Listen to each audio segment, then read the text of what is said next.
Hello students, good morning. मैं रितिका कश्यप आज आपको कक्षा 3 के लिए हिंदी पढ़ाऊंगी। बच्चों, आज मैं आपको पाठ 1 की कविता बादल दानी को पढ़ाऊंगी। क्या पढ़ाऊंगी? बादल दानी कविता को शुरू करूंगी। तो कविता को शुरू करने से पहले हम कवि का नाम जानते हैं और कविता को देखते हैं अगले पेज पे। तो चलिए बच्चों, अगला पेज हम निकालते हैं। तो बच्चों, कविता को शुरू करने से पहले हम कवि का नाम जानते हैं। हमारे कवि का नाम है बाबूलाल शर्मा प्रेम। क्या नाम है? एक बार मैं फिर से रिपीट कर रही हूँ, बाबूलाल शर्मा प्रेम। बाबूलाल शर्मा जी अपनी कविता के माध्यम से हमें जानते हैं क्या बताने की कोशिश कर रहे हैं। इसको बाबूलाल शर्मा जी अपनी कविता के माध्यम से बादल के जल बरसाने के उपकार यानी आभार को व्यक्त करना चाह रहे हैं। ये बादल कितना दानी है ये बताने की कोशिश कर रहे हैं। साथ ही साथ हमें प्राकृतिक वस्तुओं के प्रति अपने मन में श्रद्धा का भाव रखने के लिए भी बता रहे हैं। तो रखना चाहिए, ये भी हमें जानना चाहिए। तो चलिए बच्चों, हम इस कविता को शुरू करते हैं। तो कविता का नाम आपको बता चुकी हूँ, बादल दानी। तो कविता को हम शुरू करते हैं। बादल कितना बड़ा दानी है इसको हम जानते हैं। चमचम चमकी बिजली रानी। चमचम कौन चमक रहा है? बिजली रानी।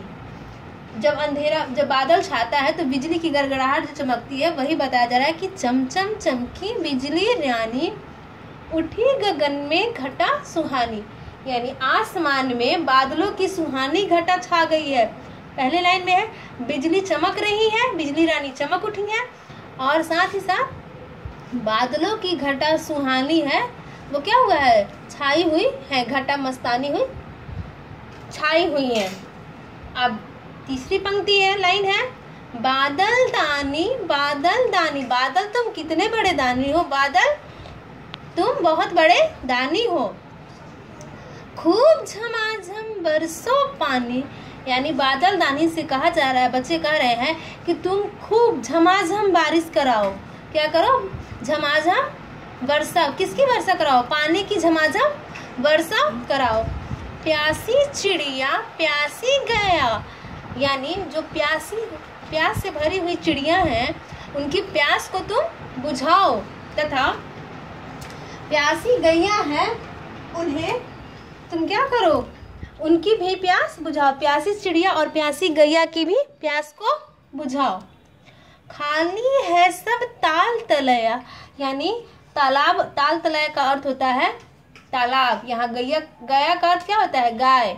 और ताल तलैया का अर्थ हुआ तालाब। यानी तालाब क्या हुए? खाली पड़ चुके हैं, उसमें जल अब नहीं है, उन्हें क्या तुम करो? भर दो। खाली है सब ताल तलैया, सूखे घाट पड़ी है नया। यानी नदी का जो किनारा है वो घाट क्या हुआ है? सूखा पड़ गया है, और नाव वहाँ पे क्या हुआ? खड़े हो गए हैं, वो नहीं चल रहे हैं। पानी रहता है तभी तो नाव आगे बढ़ते हैं ना। तो घाट सूख जाने के कारण क्या हुआ है? नया वहीं पे खड़ी की खड़ी पड़ी रह चुकी है। वही बता रहे, सूखे घाट पड़ी है नया। घाट सूख चुके हैं, नया वहीं पे खड़ी है। आगे देखिए, हुई मछलियों को हैरानी। मछली हैरान है कि वो परेशान है, वो क्या करे? नदी जब सूख जाती है, क्योंकि जल ही क्या है? मछलियों के लिए जीवन है। जैसे हम लोग कविता पढ़े, मछली जल की रानी है, तो मछलियों के लिए ही क्या है? जल ही उसका जीवन है। वो परेशान है, हैरान है कि तालाब क्या हुए हैं? सूख चुके हैं। वो क्या करे? बादल दानी, हे दानी बादल तुम क्या करो? जल बरसाओ। हे बादल दानी तुम जल को बरसाओ। अब हम आते हैं नेक्स्ट पेज पे।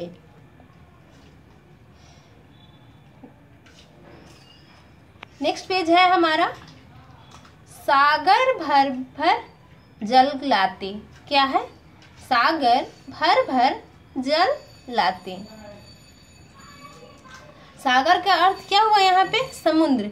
समुद्र से क्या करते हैं बादल? जल भर के लाते हैं। गांव गांव में रस बरसाते, ये क्या है, गांव गांव में वर्षा कराकर क्या करते हैं, रस बरसाते हैं, अमृत रस, आनंद का रस बरसाते हैं। क्योंकि गांव में फसलों की खेती होती है, धान गेहूं ये सब कहाँ होते हैं, गांव में ही फसल होते हैं।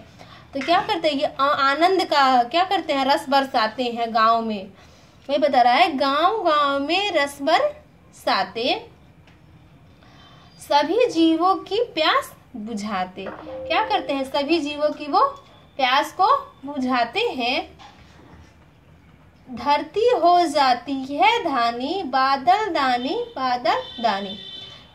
आप बच्चों यहीं तक इसे याद कर लीजिएगा और बाकी की मैं पंक्ति अगले वीडियो के माध्यम से आपको बताऊंगी। और नेक्स्ट पेज पे, अभी पिछले वाले पेज पे आपको शब्द पिटारा दिया हुआ है, शब्द पिटारा दिया हुआ है। और शब्द पिटारा में आपको दिया है, गगन का क्या होता है, आसमान, घटा का बदली, घटा को बदली बोलते हैं, यानी बादल जो छा रहता है वही बदली बोलते हैं। दानी यानी दान करने वाले, गया यानी गाय, ताल तलाया यानी तालाब, घाट का अर्थ क्या होता है, नदी का किनारा, और नया का अर्थ क्या होता है, नाव।